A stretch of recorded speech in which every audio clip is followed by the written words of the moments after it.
Buku Harian Santa Faustina, catatan nomor 7. Warsawa, 1 Agustus 1925. Masuk biara.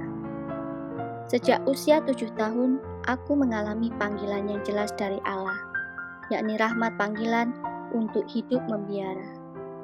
Pada tahun ke-7 dari hidupku itulah, untuk pertama kalinya, aku mendengar suara Allah dalam jiwaku, yakni suatu undangan untuk menempuh kehidupan yang lebih sempurna. Tetapi, aku tidak selalu patuh kepada panggilan rahmat ini. Aku tidak menyumpai seorang pun yang dapat menjelaskan hal ini kepadaku.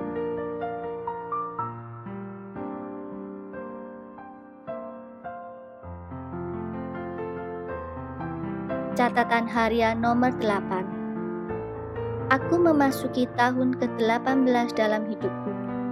Aku mengungkapkan permintaan yang tulus kepada orang tuaku untuk mendapat izin masuk biara. Orang tuaku menolak mentah-mentah. Sesudah penolakan ini, aku kembali menjalani hal-hal yang sia-sia dalam hidup ini, tanpa memperhatikan lagi panggilan rahmat itu, meskipun jiwaku tidak menemukan kepuasan apapun dalam hal-hal itu. Panggilan rahmat yang tak kunjung berhenti itu menjadi siksaan yang berat bagiku. Tetapi aku berusaha menekannya dengan aneka hiburan. Dalam hati, aku mengelak dari Allah, dan dengan segenap hatiku berpaling kepada makhluk-makhluk. Tetapi rahmat Allah berjaya dalam jiwaku.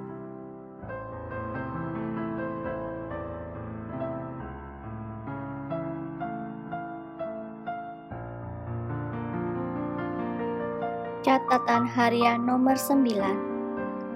Sekali peristiwa, aku mengikuti pesta dansa bersama salah seorang saudari. Sementara setiap orang menikmati sukacita, jiwaku mengalami siksaan yang hebat. Tak kala aku mulai menari, tiba-tiba aku melihat Yesus di sisiku. Yesus tersiksa oleh rasa sakit. Pakaiannya dilucuti, dan tampak seluruh tubuhnya penuh dengan luka. Ia mengucapkan kata-kata ini kepadaku. Berapa lama aku harus bersabar menunggumu? Dan berapa lama engkau akan terus mencobai aku? Pada saat itu, musik yang mempesona itu tidak terdengar lagi olehku, dan teman-teman yang ada bersamaku hilang dari pandanganku. Hanya tinggal Yesus dan aku. Aku mengambil tempat duduk di dekat saudariku tercinta, pura-pura sakit kepala untuk menutupi apa yang terjadi dalam jiwaku.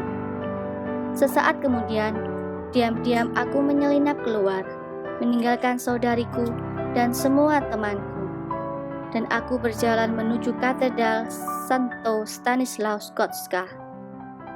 Hari sudah hampir senja. Hanya ada beberapa orang di katedral. Tanpa memperhatikan apa yang terjadi di sekelilingku, aku rebah di depan sakramen Maha Kudus dan memohon kepada Tuhan agar berkenan membantuku memahami apa yang harus aku lakukan.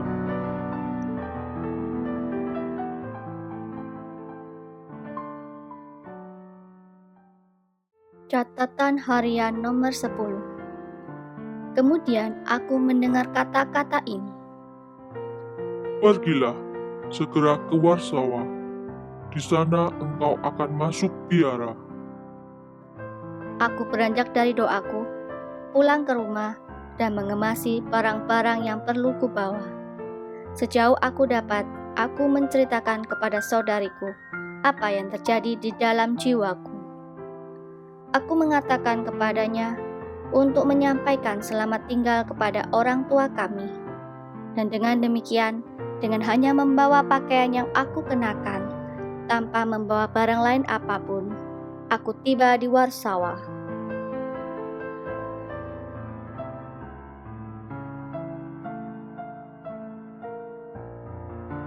Catatan harian nomor 11. Ketika aku turun dari kereta api dan menyaksikan semua orang pergi menyusuri jalan masing-masing, aku dicekam oleh rasa takut. Apa yang harus kulakukan? Kepada siapa aku harus pergi? Karena aku tidak mengenal seorang pun di Warsawa. Maka aku berkata kepada Bunda Allah, Maria, tuntunlah aku, bimbinglah aku. Serta-merta aku mendengar dalam hatiku kata-kata yang memberitahukan kepadaku agar aku meninggalkan kota dan pergi ke suatu desa yang tidak jauh dari kota itu, tempat aku akan menemukan rumah yang aman untuk bermalam. Aku berbuat demikian, dan sungguh aku menemukan segala sesuatu persis seperti yang dikatakan kepadaku oleh Bunda Allah.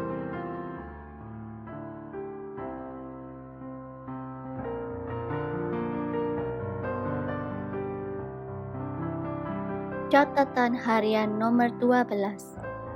Pada hari berikutnya, pagi-pagi benar, aku kembali ke kota dan masuk ke gereja pertama yang aku lihat. Di sana, aku mulai berdoa untuk mengetahui lebih lanjut kehendak Allah. Misa kudus dirayakan yang satu sesudah yang lain. Dalam salah satu misa itu, aku mendengar suara, Pergilah kepada imam itu dan katakanlah segala sesuatu kepadanya. Ia akan memberitahukan kepadamu apa yang harus engkau lakukan kemudian. Sesudah misa, aku pergi ke sakristi. Aku menceritakan kepada imam itu segala yang telah terjadi dalam jiwaku. Dan aku minta kepadanya untuk memberikan nasihat biara manakah yang harus kumasuki.